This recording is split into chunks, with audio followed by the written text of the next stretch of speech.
What if I told you the most powerful revolution in history started with a pinch of salt? Not rifles, not armies, but a soft-spoken man with glasses too big for his nose, feet dusty from walking, and a voice that never rose in anger. Mahatma Gandhi didn't lead from a throne. He didn't bark orders. He fasted, spun thread, and walked hundreds of miles under the Indian sun, all to prove one point, that truth, when held firmly, can shake the world. But this story isn't all peace and parades. It's about betrayal, broken friendships, riots, jail cells, and a man who suffered for every inch of his dream. You know the name, but do you know the hunger strikes, the heartbreak, the child bride, the time he got kicked off a train in South Africa for being too brown? So before you sleep on history, listen close, because the man who united India first had to unite himself. Hit that subscribe button, drop a like, and settle in. This is the story of the man who fought an empire and won without ever raising a hand. He was born in a small coastal town with more monkeys than newspapers. The year was 1869, the place was Porbandar in western India, and the baby was named Mohandas Karamchand Gandhi. No one could have guessed this shy boy afraid of ghosts and snakes would one day become the face of a revolution. His father was a respected local official, and his mother, deeply religious, taught him the kind of faith that doesn't come from sermons but from soaking lentils for the poor and fasting every Tuesday. It wasn't about words, it was about discipline. And little Mohan, as they called him, soaked it all in. But Gandhi was not the golden child. He was quiet, awkward, painfully self-conscious. At school, he hated sports, hated speaking up. He avoided eye contact like it might bite him. But he was curious about the rules of right and wrong, about gods and vows, and mostly about himself. Then came the first blow, marriage. At the age of 13, he was married off to a girl named Kasturba, also 13. Neither of them had a clue what was happening. It was a common practice at the time, but for young Mohan it was confusing, embarrassing, and deeply unsettling. Later in life, he'd admit to the guilt he felt over the physical side of their relationship, calling it one of the first moments that showed him the power and danger of desire. Still, their bond would last through everything. She would stand by him through exile, prison, marches, and the bitter cold of revolution. But back then, he was just a kid trying to sneak into plays, getting caught stealing a bit of gold from his brother, and writing a letter of confession so dramatic it made his father cry. Not from anger, but from love. That moment stayed with Gandhi forever. The sight of his father weeping in silence after reading his son's confession carved something deep into his soul. The shame of wrongdoing, yes, but also the strange power of truth. Not shouted truth, but honest, unpolished, uncomfortable truth. In that moment, Gandhi believed something that would guide the rest of his life. Real strength doesn't come from punishing someone, it comes from forgiving them. He wasn't a saint. Not yet. He experimented with eating meat in secret, hoping it might make him stronger. He got into trouble. He argued with friends. He was afraid of the dark. But he also began to think deeply, restlessly, about how to live a life that meant something. And then came the second turning point, a ship to England. At 18, Gandhi told his family he wanted to become a barrister, a fancy British lawyer. It was a bold dream, especially for a boy who had never really left his home region. His mother was hesitant, but after Gandhi promised not to eat meat, drink alcohol, or chase women, she agreed. So he packed up his dreams, his insecurities, and a head full of questions, and boarded a ship to London. The ocean was wide, but the journey ahead would be wider. Because the boy who left Porbandar would come back a different man, one who had stared down the British Empire and lived to tell the tale. London, 1888. The fog rolled in like it owned the place, carriages clattered down cobblestone streets, and a skinny young man in an oversized coat stepped off the boat with more nerves than luggage. Mohandas Gandhi had arrivat. At just 18 years old, he was determined to become a proper English barrister, which at the time meant starching your collar, not your morals. He wanted to fit in, to belong. But London didn't make it easy. For starters, the food. British cuisine was a mystery, and vegetarianism was practically treated as a crime against civilization. But Gandhi had taken a vow: no meat, no alcohol, no nonsense. He wandered the city in search of beans and boiled vegetables, often going hungry just to keep his promise to his mother. And then there was the fashion. He bought silk hats, fancy waistcoats, even tried ballroom dancing. Yes, dancing. Gandhi took lessons, wore gloves to dinner, practiced violin, and joined a public speaking class. He tried to smooth out his Indian accent, studied British etiquette, and mimicked the manners of gentlemen he could never quite become. It was all exhausting. The more he tried to fit in, the more he felt like an imposter. Underneath the tie and gloves was still the boy from Porbandar, struggling to figure out who he was. That's when something quietly life-changing happened. He stumbled across a book, the Bhagavad Gita, a sacred Hindu text he had mostly ignored growing up. But in a small flat in London, cold, homesick and uncertain, Gandhi read the Gita like a man starving for clarity. It spoke not of gods throwing thunderbolts, but of duty, of doing what's right without worrying about the outcome. It didn't preach punishment or reward. It talked about balance, about action without ego, about truth as a way of life, not just a thing to say. And for the first time, Gandhi felt centered. He stopped pretending. Slowly, he let go of the English masquerade. He joined the London Vegetarian Society, began writing about Indian culture, and made friends who valued his beliefs instead of mocking them. He gave up ballroom dancing. He kept the violin, though a little sentimentality never hurt. More importantly, he began questioning everything. What does it mean to be civilized? Why are Indians expected to become like the British to be respected? Why must brown skin bend to white power? He studied religion, law, philosophy. He read the Bible, the Quran and Tolstoy. He attended church sermons, Hindu readings and theosophical meetings. And what he found, to his own surprise, was that truth wasn't owned by any one book, language or culture. It was something bigger, something shared, something real. By the time he finished his law degree in 1991, Gandhi had changed. He hadn't just learned British law, he had learned how lonely assimilation could be and how dangerous self-denial was to the soul. But there was still one problem. He wasn't a very good lawyer. Gandhi was too nervous to speak in court. His voice trembled, his knees knocked. The first time he stood before a judge, he panicked and sat down without saying a word. So when he returned to India, he didn't arrive a hero. He arrived unemployed. No courtroom wanted him. No client trusted him. He wandered Bombay's legal circuit like a ghost in a black coat. He wasn't British enough for the British, and not confident enough for Indians who needed a fighter. That's when a curious offer came through. A 1-year contract in South Africa to handle a legal case involving Indian merchants. Gandhi, still trying to prove himself, accepted. He packed up his books, his doubts, and his new faith in truth, and sailed away again. But what waited for him in South Africa was not just a job. It was injustice, and it would change him forever. It was a chilly evening in Pietermaritzburg, South Africa. The year was 1893. Gandhi, still in his 20s, boarded a first-class train carriage, dressed in a neat Western suit, holding a valid ticket. He took his seat, quiet and proud, until a white passenger noticed him. A conductor walked over and said the words that would start everything: "Coolies aren't allowed here. Move to third class." Gandhi refused. Minutes later, he was thrown off the train. Literally. Luggage in hand, dignity in pieces, and nowhere to go. He spent the night shivering in a railway station. He could have returned home.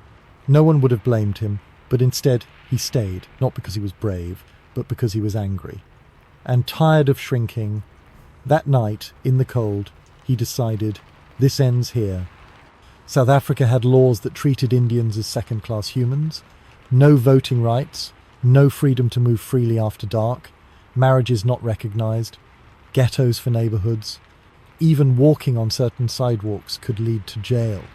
Gandhi had come to draft legal paperwork, but what he found was a life calling. He began organizing the Indian community, merchants, laborers, students. Many of them barely spoke English. They were beaten, overworked, and ignored.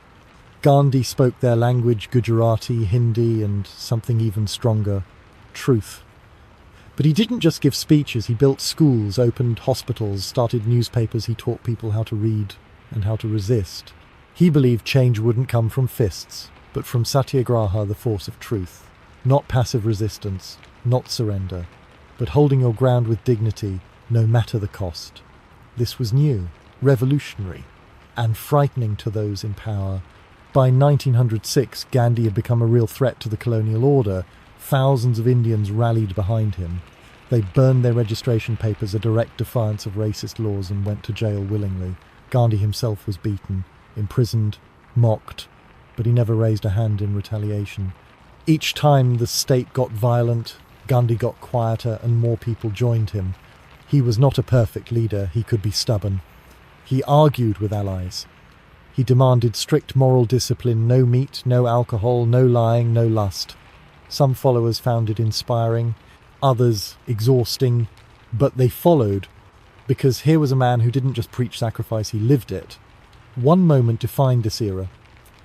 In 1908, Gandhi walked into a police station and said, "I'm breaking your law, arrest me." And they did. In prison he read, meditated, wrote letters, and grew stronger. Each time he came out, more people stood behind him, and each time the British cracked down, the world watched and judged. Slowly, newspapers in London, Paris, and New York began reporting on this strange little lawyer in South Africa who refused to bow. His wife Kasturba stood by him. His children grew up watching their father risk everything.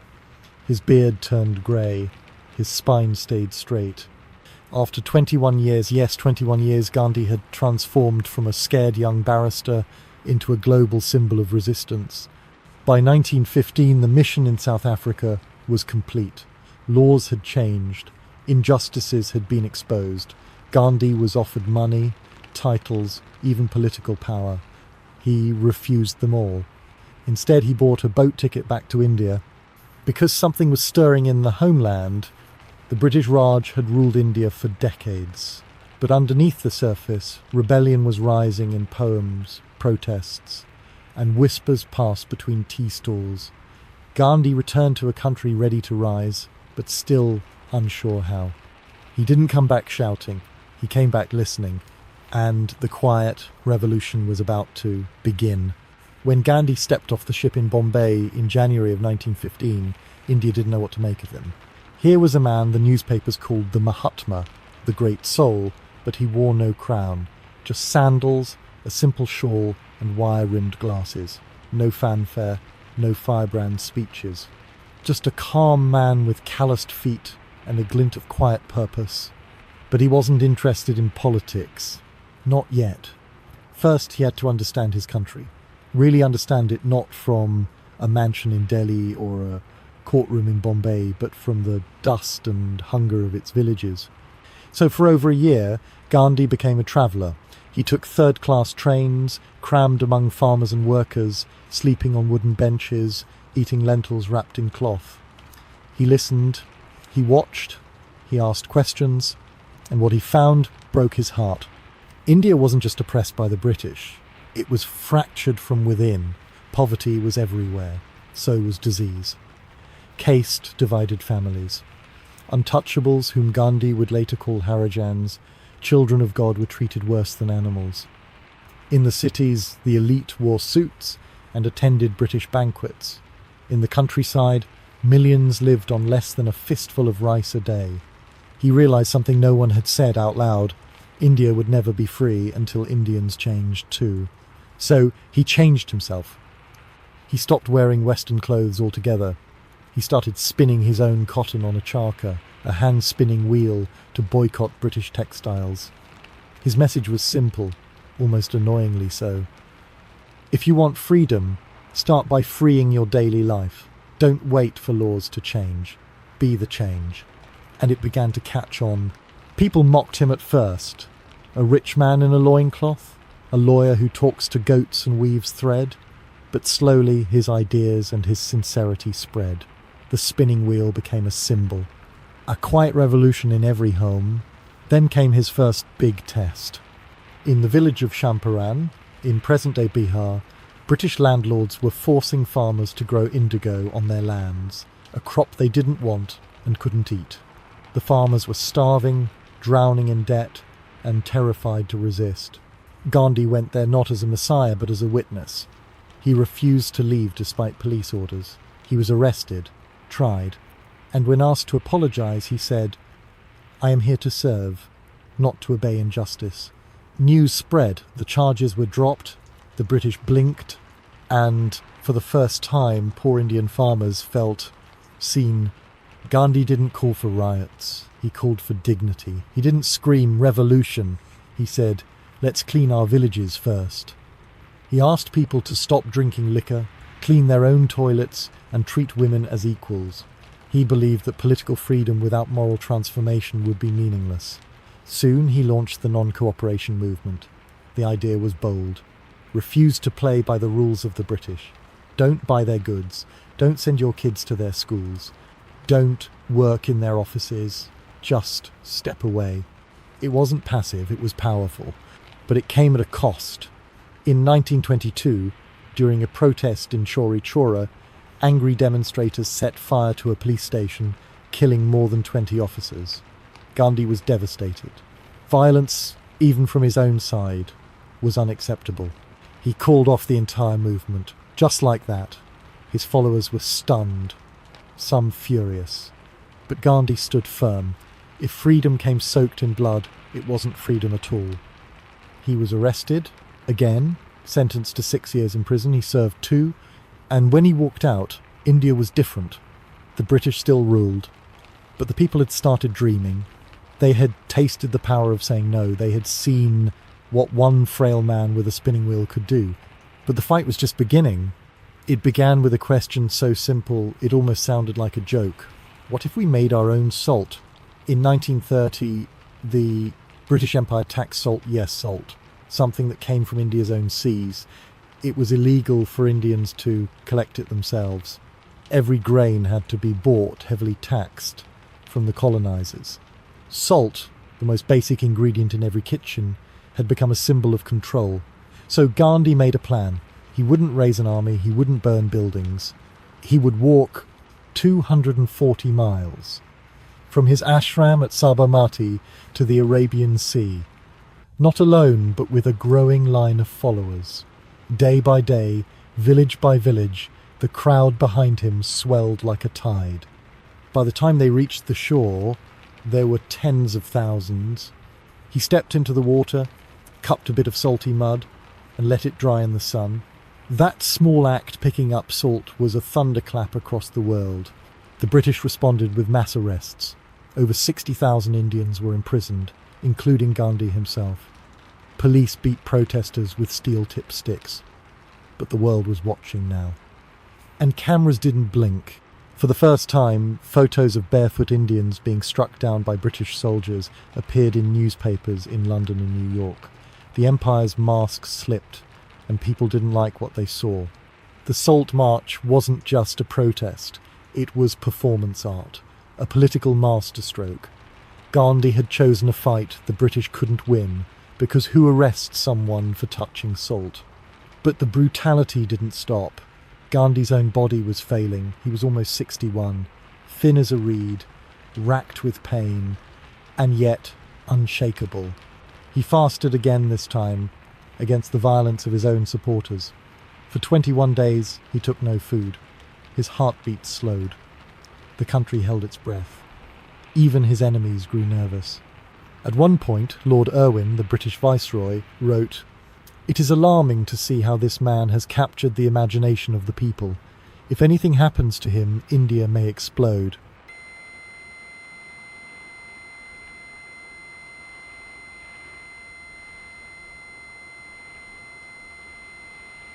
He arrived not in a suit but in a dhoti, his simple white cloth and sandals. British newspapers mocked him. One called him half-naked fakir. But in that cold room full of powdered wigs and silver spoons, Gandhi sat upright and spoke softly. He didn't demand revenge. He asked for justice. He told them India didn't hate Britain, it hated being chained by it. They didn't give him independence, not yet, but they couldn't ignore him anymore. When he returned to India, he wasn't met with cheers, he was met with heartbreak. While he was away, India had burned, more riots, more deaths. And now, even Indians were turning against each other. Hindus and Muslims, once united in struggle, were drifting apart. Suspicion, fueled by British divide and rule tactics, was growing. Gandhi saw it like a crack in a dam, and he couldn't plug it fast enough. He realised something brutal. Fighting the British was hard, but keeping India united might be even harder. Still, he didn't give up. He travelled from province to province, preaching unity, not with slogans, but with silence, presence, and patience. He lived with untouchables, slept in mud huts, cleaned toilets with his own hands. He called for one India, one soul, one people. But storms were coming. World War II would soon drag India into conflict again, and Gandhi's greatest test was still ahead. By the early 1940s, the world was at war again. The British Empire, facing Nazi Germany's advance, needed all hands on deck, including India's. But they didn't ask for India's consent. They simply declared war on India's behalf, without consulting a single Indian leader. For Gandhi, that was the breaking point. Years of patience had worn thin. Decades of negotiation, non-cooperation, fasting and forgiveness had not delivered freedom. And now, in the middle of a global conflict, Britain was once again treating India like property, a resource to be used, not a nation to be heard. In August of 1942, Gandhi launched what would be his most uncompromising campaign, the Quit India movement. His message was clear, urgent, and unflinching. Leave India now. It was a cry that shook the country, but it wasn't just shouted in protest rallies. It was whispered in classrooms, painted on walls, and passed from village to village in the folds of hand-woven cotton. For the first time, Gandhi wasn't asking people to just resist, he was demanding they end their tolerance of imperial rule entirely. The British response was swift and ruthless. Within hours of the movement's launch, Gandhi, Nehru, and nearly every major leader of the Indian National Congress were arrested.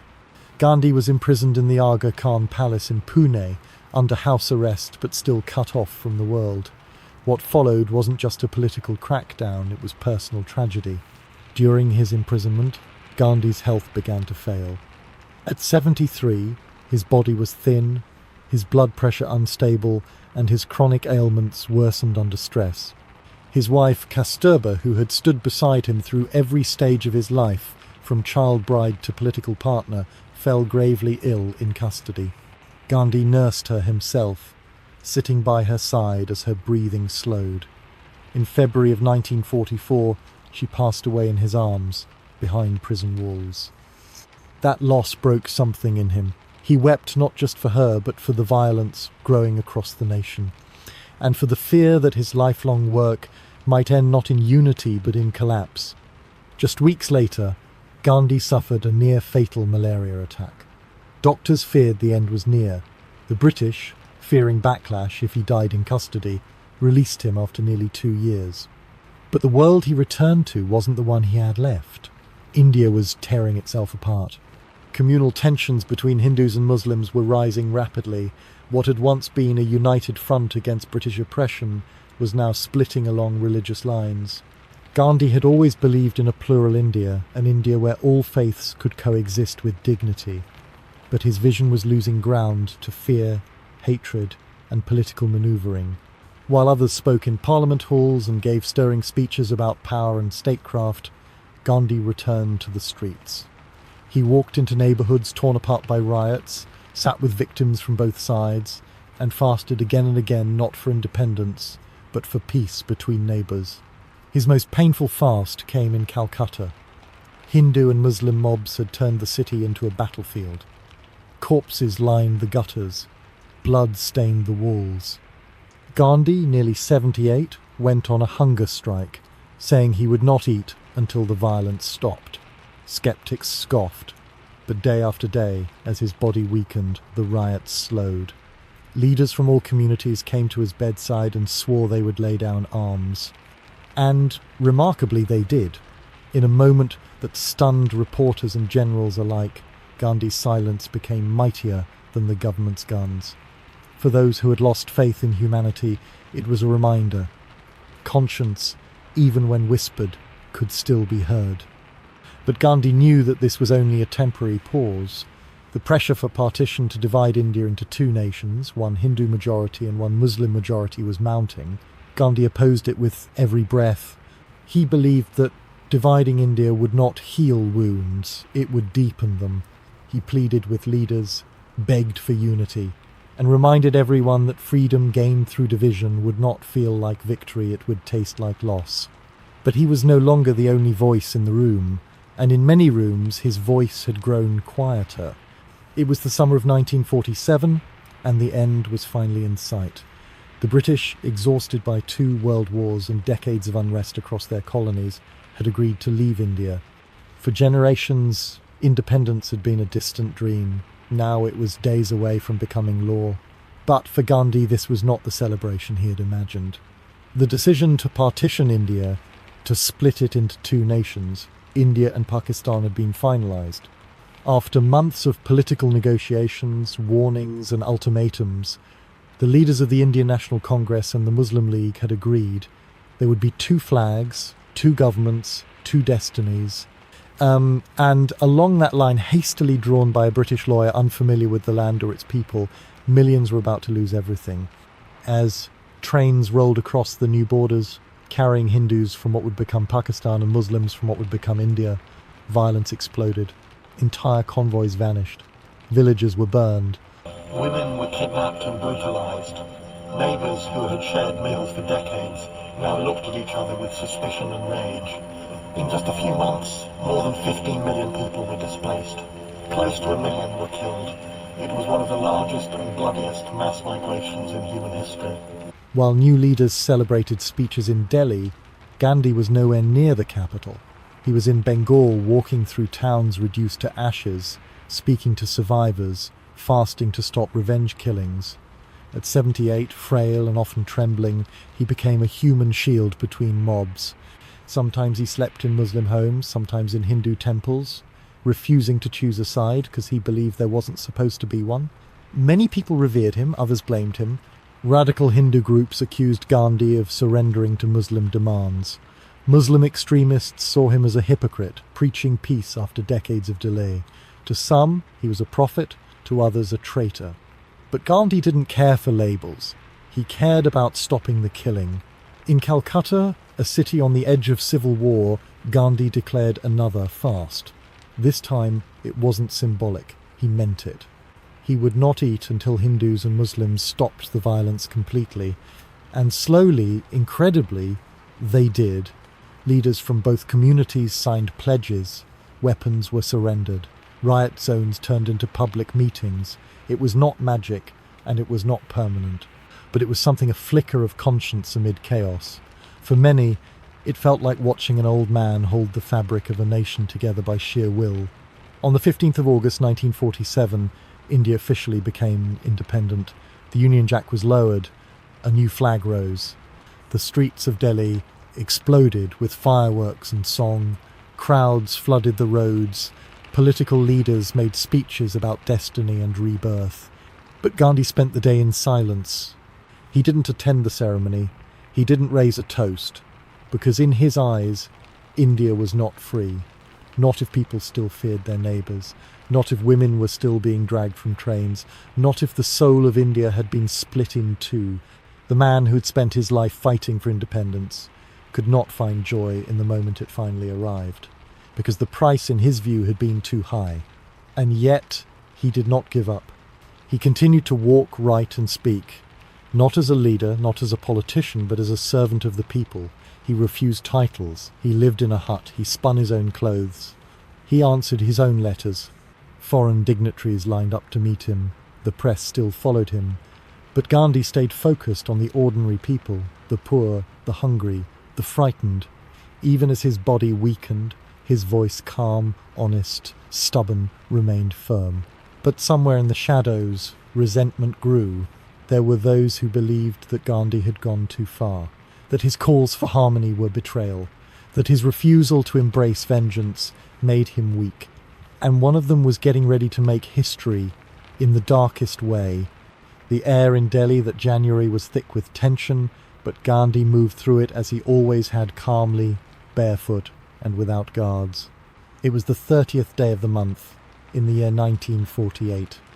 Just past 5 in the evening, the Mahatma walked slowly toward the prayer grounds in Birla House, assisted by 2 grandnieces. His steps were deliberate, tired, but peaceful. He had fasted recently. His body was fading, though his will sharp as ever pressed forward. He greeted the gathered crowd with a gentle namaste. Then, from between the people, a man stepped forward. His name was Nathuram Godse, a Hindu extremist who believed Gandhi had betrayed the nation by defending Muslims, by opposing partition, by choosing compassion over revenge. He didn't shout, he didn't hesitate.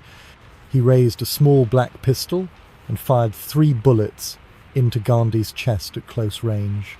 The Mahatma fell. The crowd screamed, and in his final breath, Gandhi whispered, "Hey Ram, O God." The man who had fought an empire with silence and salt, with thread and prayer, collapsed not in battle but at prayer, not in defiance but in peace.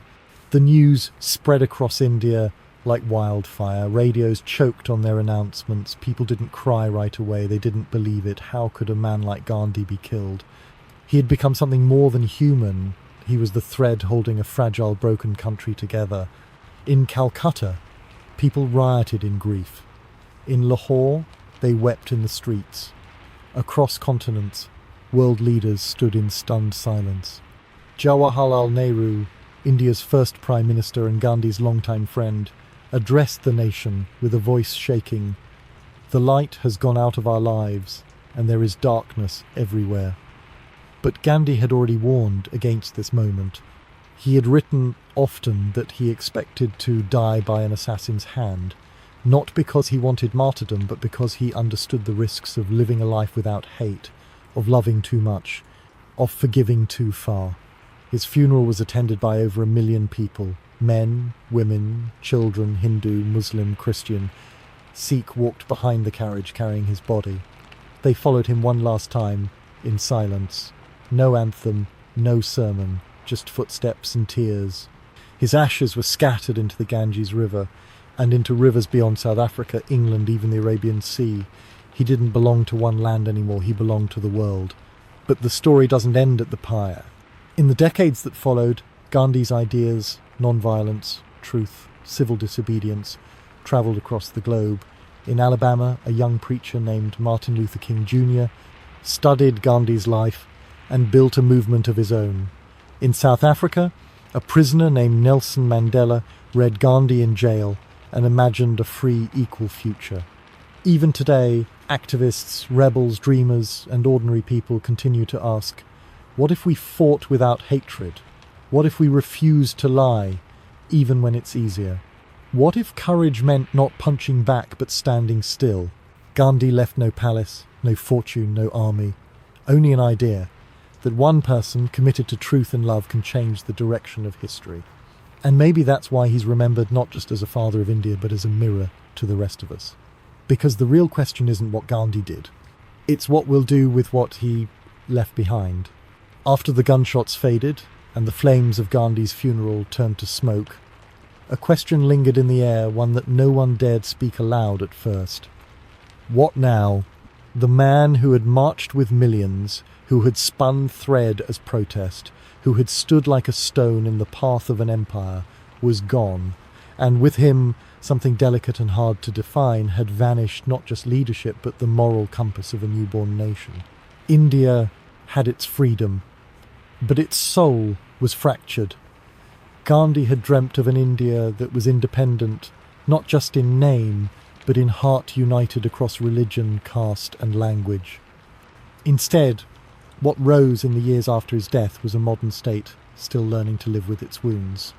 Jawaharlal Nehru, the newly elected Prime Minister, carried forward many of Gandhi's ideas: simplicity, secularism, self-reliance. But politics was politics. The debates got louder. The challenges grew more complex. Industrial development, border disputes, Cold War alliances. The nation moved forward, fast and sometimes blindly. Gandhi, for all his greatness, had been a man of principles, not policies. His strength was not in economic plans or infrastructure, it was in conscience, in patience, in the long game. But even as governments changed and decades passed, Gandhi refused to fade. His face appeared on currency, his birthday became a national holiday, his statues were built in town squares and in front of parliaments around the world, in Johannesburg, in London, in Washington, D.C. And yet, those were not the places where his legacy lived loudest. It lived in silent protests, in fasts for justice, in marches that began with small groups and ended in transformation. In the American South, during the 1950s and 60s, black civil rights leaders found power in Gandhi's playbook. Martin Luther King Jr. studied his tactics and saw in Gandhi's non-violence not weakness, but power without cruelty. He said, "Christ gave us the goals, and Gandhi gave us the methods." In South Africa, Nelson Mandela, who would spend 27 years in prison, cited Gandhi as a symbol of resistance grounded in dignity. He knew Gandhi had walked the same streets decades earlier, facing the same brutality, and had responded not with rage, but with relentless truth. In Poland, Myanmar, the Philippines, Chile, across the globe, people marched with Gandhi's ghost beside them. Not always in robes, not always barefoot, but always with the belief that violence is not the only language the oppressed can speak. Back in India, Gandhi's memory became complicated. He was praised in textbooks, quoted in political speeches, invoked during elections, yet sometimes in the rush for economic growth or military strength, his warnings were overlooked. He had always believed that poverty was the worst form of violence, and as cities rose and technology spread, rural India remained scarred by inequality, hunger, and division. But Gandhi would not have wanted sainthood. He was the first to admit his flaws, his failures as a father, his stubbornness with colleagues, his experiments with truth that sometimes confused even his closest followers. He didn't seek perfection. He sought honesty. He wasn't always right, but he was always searching. And perhaps that's why his final walk from the steps of Birla House to the prayer ground remains so haunting. He didn't stop living the message just because the world got tired of hearing it. He didn't abandon his cause even when it left him surrounded by enemies. He didn't change who he was because it was safer. He just kept walking, one step, then another, until someone too afraid of his love tried to erase him. But you can't assassinate an idea. Today, children still learn to spin cotton in some Indian schools. Citizens still boycott injustice with silence. Statues still get washed before elections. Tourists still visit his ashrams and try to imagine a life without excess. But the real tribute is quieter. It's in choosing patience when anger is easy. In telling the truth even when no one listens. In believing that change, no matter how slow, is possible without cruelty. That was Gandhi's final gift, not freedom from the British, but a blueprint for how to live with yourself and with others. And if we're very lucky, we'll remember that change doesn't always roar.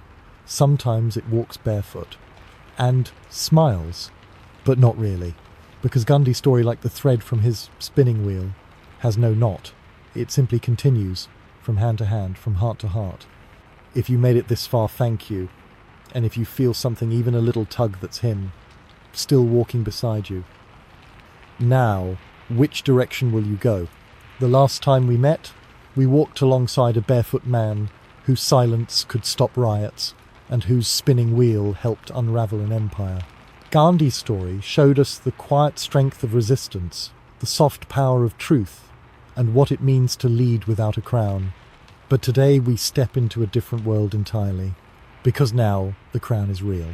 No homespun cloth, no quiet marches. This is a story of silks, steel, and statecraft, of a queen who wore her power openly and wielded it with both mercy and fire. She was born into chaos, married for strategy, fought her own civil war, and ruled not just a kingdom but a continent. And when the maps of Europe could no longer contain her ambition, she turned west across an ocean no one dared to cross and helped launch an age that would reshape the planet. Her name was Isabella of Castile, and her legacy is stitched into everything from royal bloodlines to borderlines, from cathedrals to colonies. But behind the portraits and palaces lies a woman more complex than legend allows. Let's begin. She wasn't supposed to be queen. Isabella of Castile was born on a spring day in the year 1451, in a country already tearing at the seams. Spain as we know it didn't yet exist. Instead, there were fragmented kingdoms, Castile, Aragon, Navarre, and the last Muslim stronghold of Granada, each ruled by different hands, driven by different ambitions, and often drenched in their own blood. From the moment she was born, Isabella's life was a chessboard, and she was not meant to be a queen, but a pawn. Her father, King John II of Castile, died when she was just 3. Her half-brother Henry IV took the throne, and Isabella was quietly moved to a modest court in the countryside with her mother and younger brother Alfonso, far from royal intrigue, but never far from danger. The court in Segovia where they lived was rustic, austere, and most importantly, politically powerless. But even as a child, Isabella absorbed everything. She watched as her mother turned to prayer and fasting to make sense of the uncertainty. She saw how royal titles meant nothing when backed by no real power. And she learned that in Castile, alliances shifted faster than the seasons. While other princesses were groomed for beauty and obedience, Isabella's education leaned toward the soul and the sword. She was taught Latin, history, politics, and above all, Catholic devotion. Her piety wasn't a performance, it was armour. God wasn't just a comfort, he was her compass. Still, childhood did not spare her from politics. Her brother Henry's reign was a disaster. Weak, indecisive, and surrounded by corrupt nobles, he made poor choices, including the deeply unpopular marriage to a Portuguese princess and the suspicious birth of a daughter Juana, whose legitimacy many questioned. The court whispered, the nobles plotted, and in this chaos, young Isabella became interesting. She was the king's half-sister. Not first in line, but close enough. By the time she turned 13, the nobility had begun choosing sides, and many looked at Isabella as the better bet. She was clever, unspoiled, devout, and most importantly, she was not Juana. In a world where royal blood was always suspect and alliances were built like scaffolding, Isabella represented hope to some and threat to others. And so began the first great tug-of-war for her future, marriage. Henry, seeing her rising popularity, tried to sell her off like a token, first to an aging king of Portugal, then to the brother of the French king. Each match would benefit him politically, but each one would take Isabella out of Castile, out of reach. She refused. This was where Isabella first showed her spine quietly but unmistakably. She didn't shout, she didn't rebel, but she negotiated with the king directly. She swore to obey, but only if he promised not to force her into marriage without her consent. A princess saying no to the king? That wasn't just unusual, it was dangerous.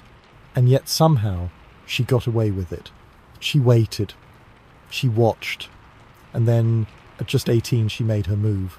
In secret, with only a handful of trusted allies, she married Ferdinand of Aragon, heir to another powerful Iberian kingdom. It was a masterstroke of political chess. Their union wasn't just romantic. It was strategic. Together they could unite the two largest crowns on the peninsula, Castile and Aragon, and reshape the future of Spain. But not everyone was celebrating. When Henry found out, he was furious. He had other plans, and now those plans were dead.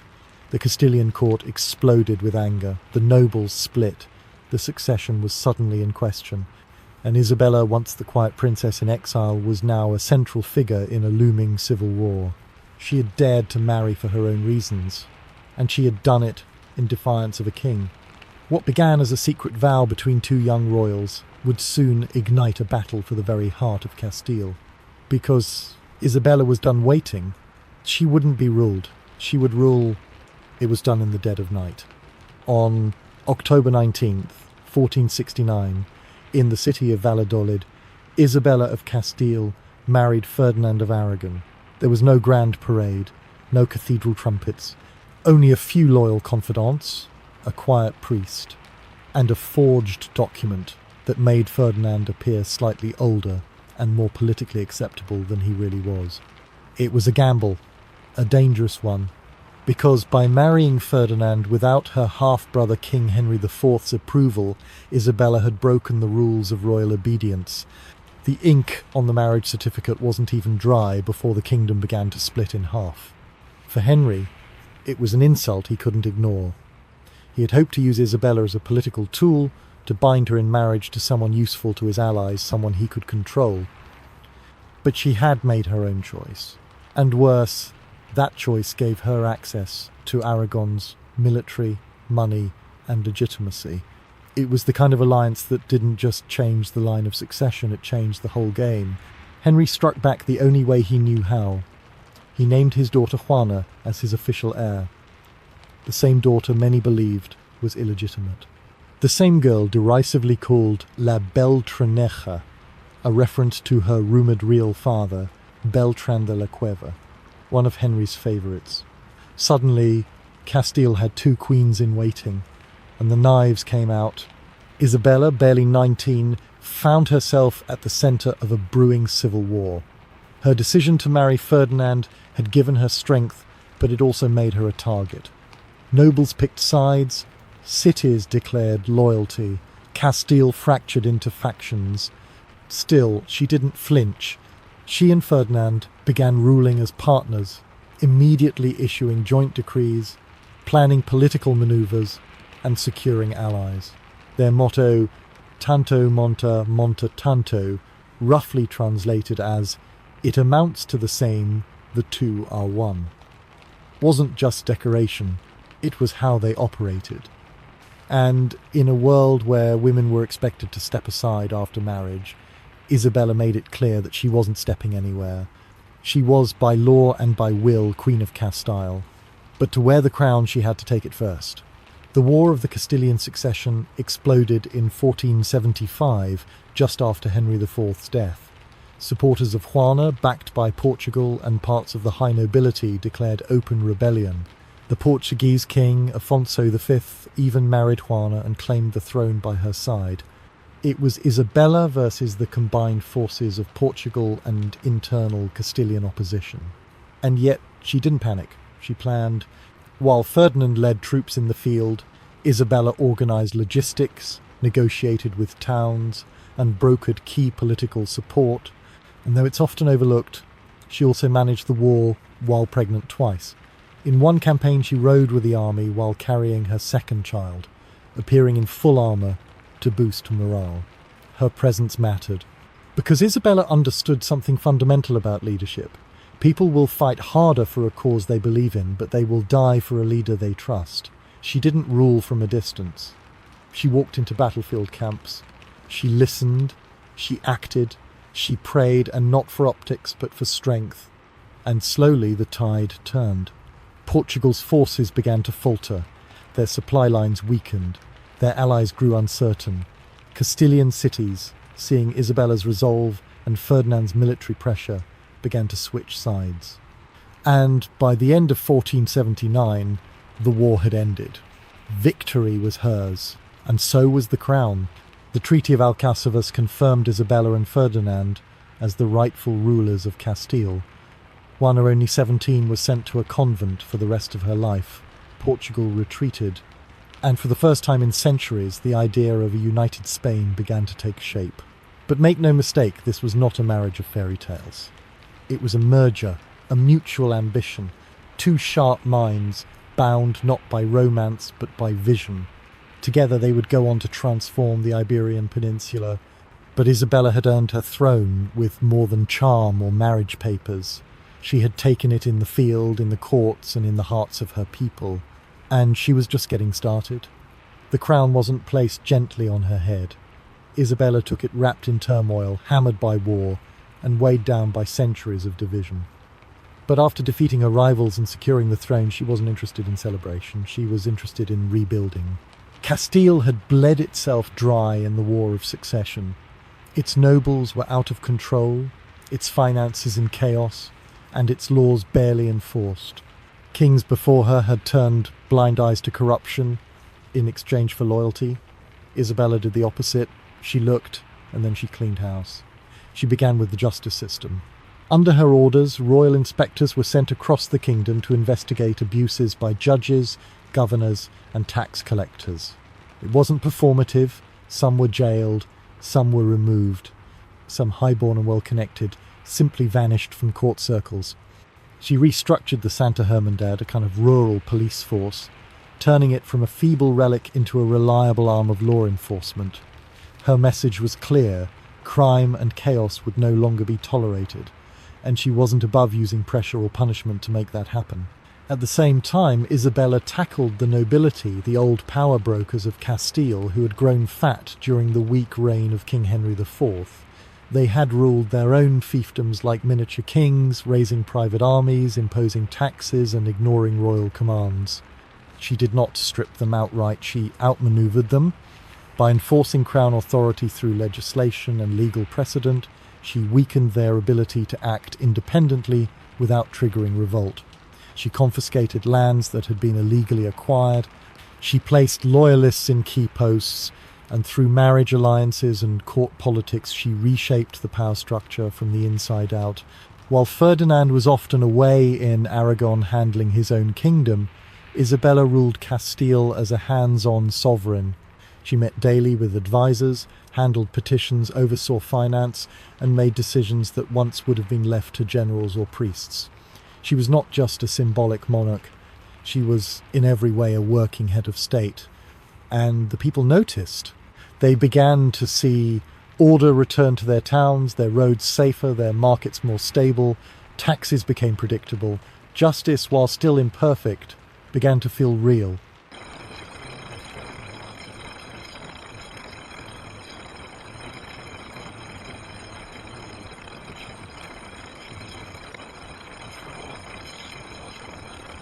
She gave birth to 5 children, 4 daughters and 1 son, and each one became part of her larger plan. She arranged marriages that would bind Castile and Aragon to the great powers of Europe, England, Portugal, Austria. She saw her children not just as heirs, but as living treaties. But not everything went smoothly. Her only son, Prince John, whom she adored, was often sickly. Her daughter Joanna, later known as La Loca, would become a symbol of both family tragedy and dynastic complication.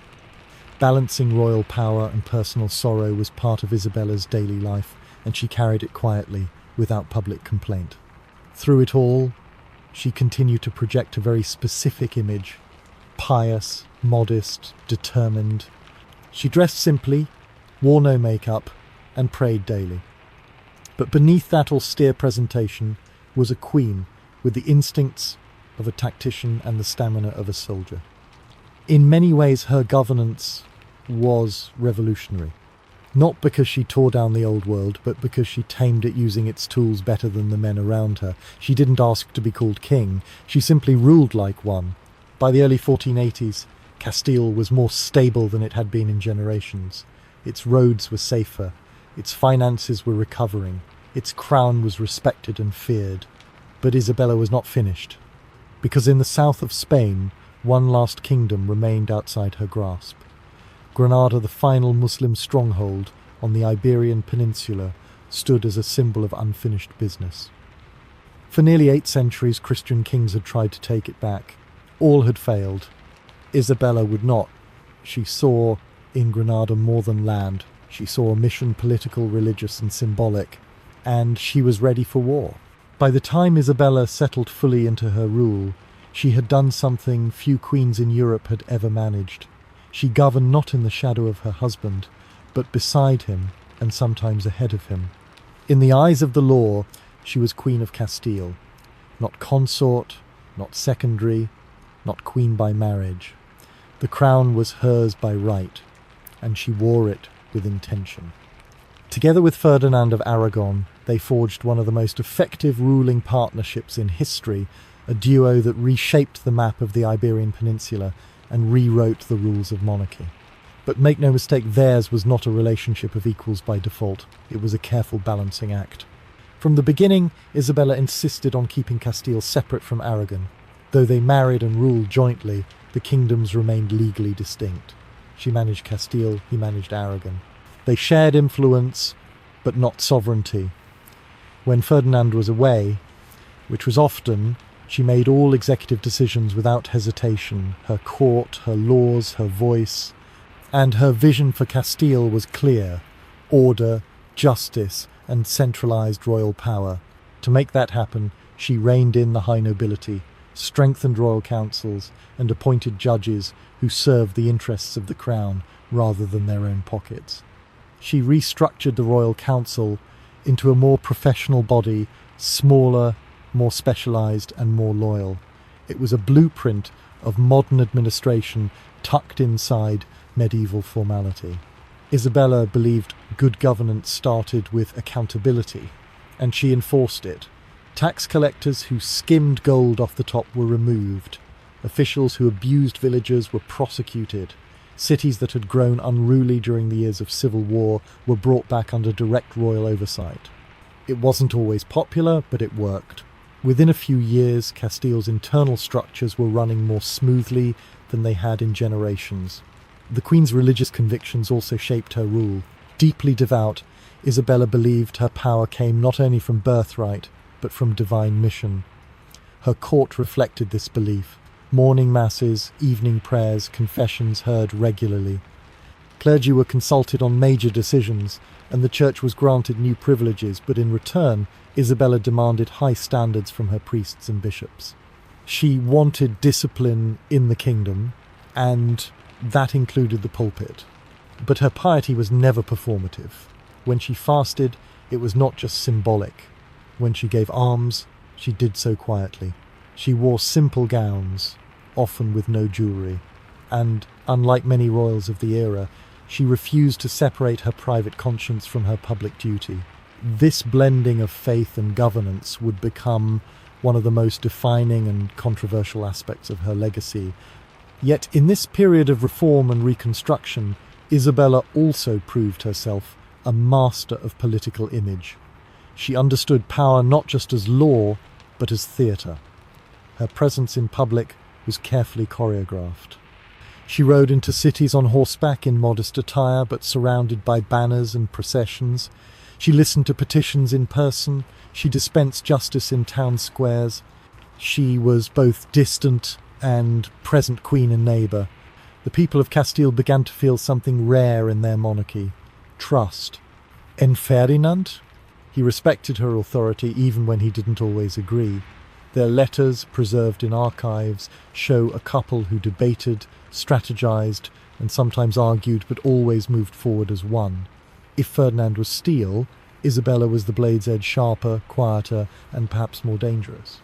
Together, they developed a concept of kingship that would later echo through the courts of Europe: absolute authority, centralized rule, and divine legitimacy.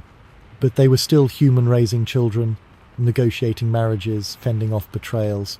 Their daughters were married to kings and princes across the continent. England, Portugal, the Habsburg Empire all became entwined with Spain through Isabella's children. These marriages would shape Europe for generations and bring both glory and grief. But even as diplomacy expanded, Isabella's focus returned again and again to one unfinished task. In the south, the Kingdom of Granada still held out, the last Muslim emirate on the Iberian Peninsula. Its walls had resisted Christian conquest for nearly 8 centuries. To Isabella, its survival was unacceptable, not because she feared Granada, but because she believed Spain would never be whole until it was Christian united and cleansed of its Islamic past. And so she prepared for war, a war not of months but of years, not of one battle but of endurance. And this time she wouldn't just rule from afar, she would ride into the camps, feed the soldiers, pay for the cannons, write the propaganda, and frame the whole campaign as divine will. For nearly 800 years, Granada had stood as a beacon of Muslim rule on the Iberian Peninsula, a land of domes, gardens, libraries, and emirs who ruled from the shimmering palace of the Alhambra. While Christian kingdoms in the north squabbled, Granada endured.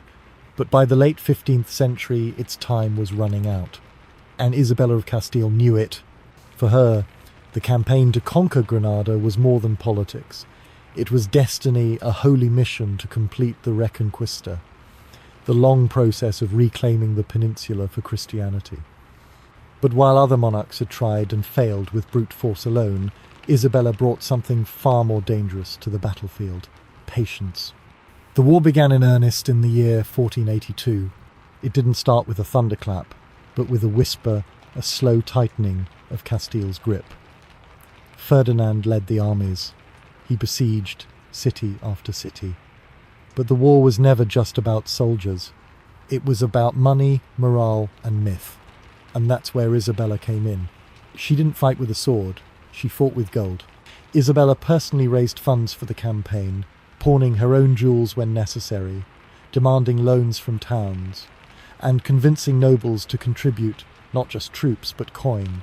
She established efficient supply lines, personally oversaw the provisioning of the army, and ensured that soldiers had food, uniforms, and wages. Her involvement was total. No detail was too small.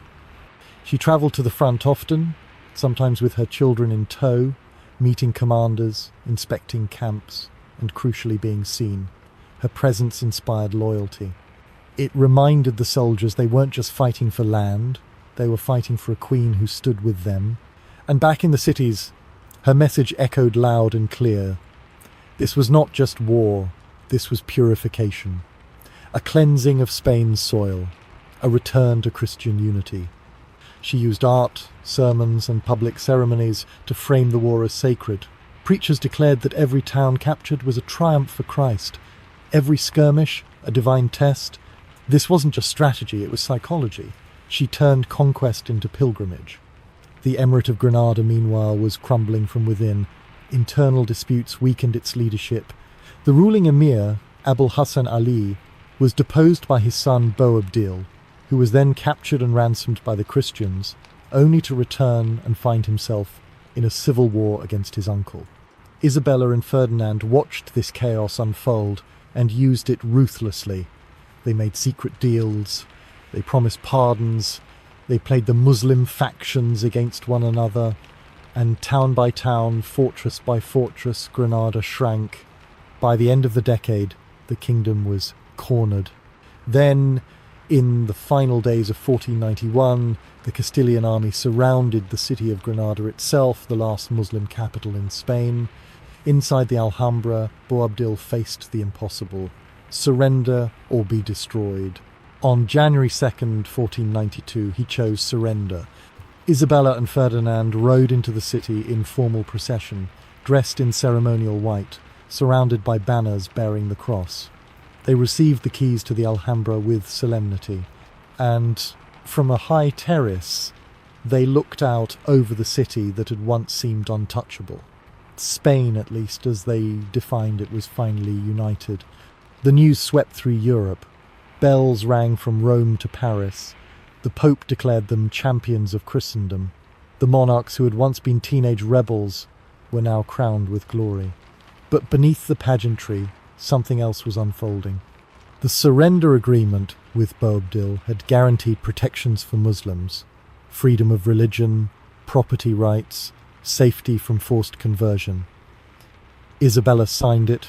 She meant it at first. But the mood in Spain was shifting. Hardliners in the church wanted more. They wanted a Spain not just united, but purified. And within a few years, those promises would be broken. The fall of Granada wasn't just the end of Muslim rule. It was the beginning of religious intolerance, on a national scale, the embers of something far darker. But for now, Isabella stood triumphant. She had finished what centuries of kings had failed to do. And yet, as her armies marched home and the banners were folded, another figure arrived at her court. a man with strange maps, wild ideas, and a dream of sailing west to reach the east. His name was Christopher Columbus, and Isabella was about to make a decision that would ripple not just across her world, but across all of ours. The banners of victory had barely been folded when a peculiar foreigner stepped into Isabella's court, clutching charts, mumbling about westward seas, and making promises that sounded like fantasy. His name was Cristobal Colon, or, as the world would come to know him, Christopher Columbus. To most advisors in Castile, he was either deluded or dangerous. A Genoese sailor with no formal education, claiming that by sailing west, he could reach the riches of Asia faster than any caravan. His numbers were off, his maps were suspect, and most thought he was simply mad. Isabella listened anyway, at first cautiously. She wasn't easily seduced by grand visions. Her court had seen countless schemers and dreamers, but there was something about Columbus that intrigued her. He spoke with the conviction of a prophet, and he framed his journey not just in terms of gold and silk, but in the language of faith. He spoke of spreading Christianity to distant lands, of bringing souls into the church. That caught her attention. Still, she said no. Several times, in fact. Columbus demanded too much. Titles, riches, hereditary governorships of whatever he found. He wanted to be treated like royalty before setting sail. Even for Isabella, that was too far. But then came timing, and perhaps fate. The war for Granada had ended. Her popularity was high. Castile's coffers, while not overflowing, had begun to stabilise. More importantly, Spain's rivals, Portugal especially, were already establishing maritime routes around Africa. If Columbus's mad idea somehow worked, and another power funded him first, Castile could be left behind. So she reconsidered. After months of negotiations, she and Ferdinand agreed. In April of 1492, they signed the capitulations of Santa Fe, a document that gave Columbus his ships, his titles, and his chance. 3 months later, he sailed. He did not carry an army. He carried a gamble, 3 small ships, fewer than 100 men, some barrels of food, tools, and precious little certainty. But he also carried the full weight of a queen's faith, not just in his mission, but in the idea that Castile could leap beyond the known world and claim something new. When word came back months later that he had landed not in Asia, but in what he believed was its outer islands, Spain erupted in celebration. Gold, parrots, strange plants, and even a few captured indigenous people were paraded through towns as proof. Columbus was hailed as a genius, and Isabella once again was seen as the sovereign who saw what others could not. But the truth was more complicated. Because Columbus had not found Asia, he had found something else, something far bigger and far more dangerous, lands that would come to be known as the Americas. And from that moment forward, Isabella's name would be forever tied to what came next. The New World, the conquest, the colonization, the faith missions, and the centuries of pain, conflict, and cultural collision that followed. To be fair, Isabella did not plan this outcome. She imagined trade routes, converts, alliances, not empires, built on conquest and slavery. In fact, she issued edicts forbidding the mistreatment of indigenous peoples. She instructed that they be seen as subjects of the crown, deserving of dignity and conversion, not brutality. But good intentions rarely survive long when gold is involved. As later voyages grew more violent, and as reports of cruelty reached Castile, Isabella faced a choice: enforce humane policy from across an ocean, or accept the riches flowing into her kingdom. She tried to do both, and failed at both. Still, in those first months after the voyage, all she saw was possibility. The world had cracked open, and Castile was at the centre of something unthinkably vast. A queen who had once fought to keep her own kingdom intact was now the sponsor of a journey that would change the entire globe. But even as the ships returned and the cheers rose, Isabella's attention was turning back home.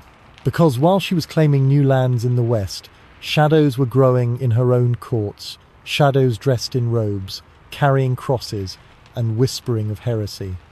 The Inquisition was about to reach its height, and so was the darkest chapter of her reign. She had united kingdoms, finished the Reconquista, and launched ships into the unknown. But now, Isabella turned inward, not to build, but to purify. This chapter of her reign is the most painful and the most debated. It began, as so many dark chapters do, with fear. For centuries, Jews in Spain had lived in a fragile coexistence, sometimes thriving, sometimes surviving. Many held high positions in finance, medicine, and the royal court.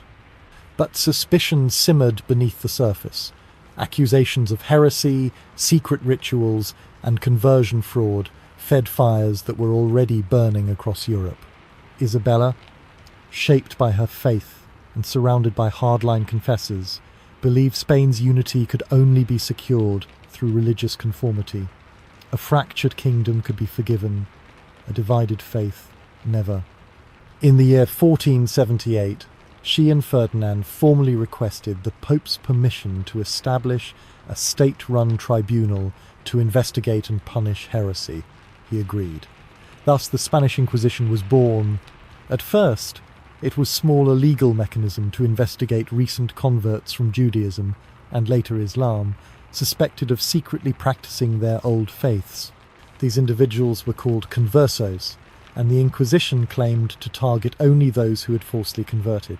But soon, the machine grew. Accusations came easily, trials were secret, defenders were scarce. Confessions, often extracted under torture, led to sentences ranging from public penance to execution by fire. Inquisitors operated with broad authority, often unchecked. And while Ferdinand managed much of the machinery, Isabella approved it. She believed it was necessary to cleanse the faith, to preserve unity, to protect souls, even if it meant burning bodies. In 1492, the same year, Granada fell, and Columbus set sail. Isabella signed another decree, the Alhambra Edict, also known as the Edict of Expulsion. All Jews in Castile and Aragon were ordered to convert to Christianity or leave the kingdoms. No exceptions, no appeal. Tens of thousands fled. Some estimates say over 100,000. They sold homes at a loss, abandoned businesses, and sailed into uncertain exile. Some converted under pressure and remained, but even they lived under constant scrutiny. Many Jewish families had lived in Spain for centuries. They had seen dynasties rise and fall. And now they were gone, cast out by a queen who had once protected them, now convinced that religious purity was the key to a stable realm. To her, this was not cruelty, it was consistency. Isabella truly believed she was acting in service of God, that a united Catholic Spain would be stronger, holier, and more just. Her faith was not for show. It shaped her every decision, from courtroom reforms to battlefield funding. But here it also blinded her. The Inquisition and the expulsion of the Jews are stains on her reign that no conquest, no courtly virtue can erase. They remind us that power, even when wielded with conviction, can become a sword pointed at the wrong people. To be fair, Isabella did not oversee torture chambers. She did not light the pyres. Much of the Inquisition's worst violence came after her death, as later monarchs expanded its reach. But she gave it life. She gave it legitimacy, and she gave it time to take root. Still, this period of harsh religious policy coexisted with moments of brilliance and progress. Under Isabella's rule, universities expanded. Art and literature flourished. Governance became more efficient. Women in the royal court, including her own daughters, were educated and engaged in diplomacy. Her vision of monarchy was fierce, but not hollow. She built institutions that endured. But the shadow of the Inquisition follows her legacy, like a second crown, heavy and inescapable. And perhaps that is the hardest truth to hold about Isabella of Castile. She was brilliant and brutal, devoted and dangerous, a visionary who unified a kingdom and divided its soul. Isabella had ruled armies, courts, and councils, but motherhood was never something she could command.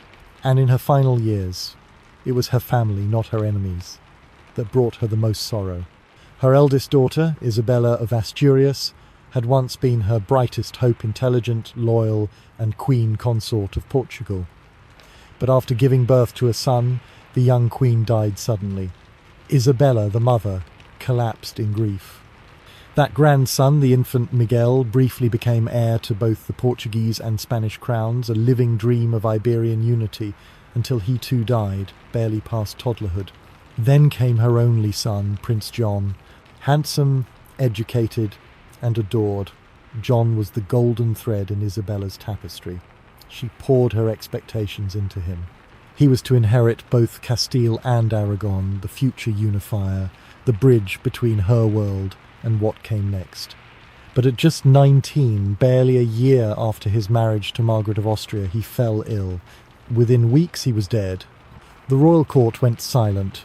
Isabella wept in public, something she rarely allowed herself. She had won battles no woman before her had dared to fight, but she could not defeat disease. That left Joanna, or, as history would cruelly name her, La Loca, the Mad One. Joanna had married Philip the Handsome, son of Emperor Maximilian of the Holy Roman Empire. Their union was powerful on paper, but in practice it was a storm. Philip was charming, ambitious, and uninterested in letting his wife rule. Joanna, emotional and unstable, struggled under the pressures of royal life. As her husband's infidelities grew, so did her desperation. Reports began to emerge of jealous rages, long silences, public breakdowns. Whether Joanna suffered from genuine mental illness or was a victim of political convenience remains debated. But to Isabella it was a painful twist. The daughter who would inherit her crown was unravelling. Still, she pressed on. She prepared detailed legal documents, her testament, written with precision and urgency. In it she reaffirmed her commitment to royal authority, to religious unity, and to ensuring that Castile would remain strong even in the face of personal loss. She named Ferdinand as regent for their daughter Joanna, hoping he could steady the kingdom until things calmed. But behind the ink and signatures, the Queen was fading. By 1403, Isabella's health was in steep decline. Years of stress, pregnancies, political burdens and heartbreak had worn her body thin. She grew weak, suffered frequent fevers, and could no longer travel as she once had. The woman who had once ridden across battlefields now struggled to leave her bed. And yet she kept working. She gave final instructions on how New World territories should be governed. She ordered that indigenous peoples be treated as free subjects of the crown, not enslaved, not brutalized. She dictated burial instructions: no golden tombs, no royal marble, just a simple grave beside her husband. In the city of Granada she had taken with her own will and coin. On November 26th, in the year 1404, Queen Isabella of Castile died. The news shook Spain. Bells tolled in every town. Churches held public mourning. Nobles wept, and farmers prayed. Love her or fear her, no one could ignore the hole she left behind. Ferdinand was devastated. He lost not just a partner, but the keystone of a 40-year reign. Their children were scattered across Europe, and the unity they had fought so hard to forge was already fraying. But Isabella had left a legacy etched in stone.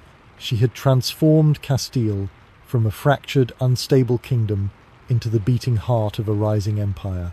She had elevated the Spanish crown onto the European stage. She had opened the door to a new world and locked shut the doors of religious plurality behind her. She left behind a nation rising and a soul still wrestling with the cost. When Isabella of Castile died in the year 1404, she left behind more than a throne. She left behind a new Spain, a Spain that stretched from the windswept hills of Aragon to the red towers of Granada, a Spain whose banners had touched the Atlantic, tasted conquest, and now stared into an ocean that seemed to have no end. She had carved a nation out of chaos, held it together with discipline, faith, and ambition, and then handed it off to a generation she could not control. And that's where things began to unravel. Her daughter Joanna, now queen by right, was unfit to rule. Whether by illness, manipulation, or heartbreak, she struggled to govern. Her husband, Philip the Handsome, dismissed her authority and schemed for power. Her father, Ferdinand, returned from Aragon to act as regent and then held on to the reins, even after Philip's death. Joanna would live out her life mostly confined, her mind unravelling, her title hollow. From this royal tangle would emerge the next titan of the Spanish crown, her grandson Charles, later Charles V, Holy Roman Emperor. He would rule a territory so vast it was said the sun never set upon it. But the world he inherited was no longer Isabella's. It was harsher, hungrier, more imperial than idealistic. The riches from the Americas poured in silver from Potosi, gold from the Caribbean, new crops, new lands, new slaves. The empire expanded by blade and banner. Colonies grew, and with them, atrocities. Conquistadors burned villages and crushed resistance in the name of crown and cross. What had begun as exploration turned quickly into domination. To be fair, Isabella never saw this version of her vision. In her final instructions, she demanded that indigenous peoples be treated with respect, taught Christianity, and governed justly. But these words, inked in a sickbed, carried little force across an ocean where greed and violence had louder voices. And at home, the Inquisition outlived her. It expanded under later monarchs, turning suspicion into institutional terror. Converts were scrutinized endlessly, books were burned, heretics were hunted. The very tool she had believed would unify the nation became a slow, choking grip on Spanish thought and faith for generations.